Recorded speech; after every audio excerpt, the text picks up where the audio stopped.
आज क्रीडा संकुल यादव वस्ती येथे पिसाळलेल्या कुत्र्याने हल्ला केला त्याबद्दल आपण काय सांगा? हा अंदाजे 4 वाजण्याच्या सुमारास ही घटना घडलेली आहे. कुत्र्यांचं टोळकं होतं आणि पिसाळलेले कुत्रे पुढे होते. 1 किंवा 2 असण्याची शक्यता आहे, पण त्यांनी 4-5 जणांना इथे चावा घेतलेला आहे आणि खूप गंभीररित्या चावा घेतलेला आहे.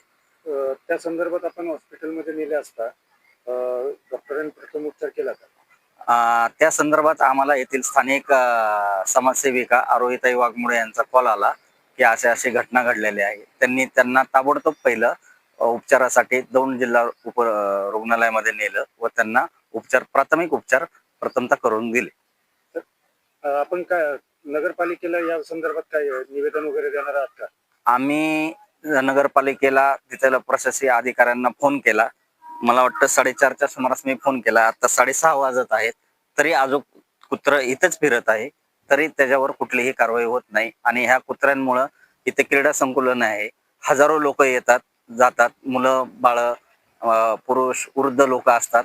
उद्या आता थोड्या वेळाने का होईना जर अशी घटना घडली तर याचं स्वरूप खूप मोठं होईल. तर आपण जबाबदार धरतो का?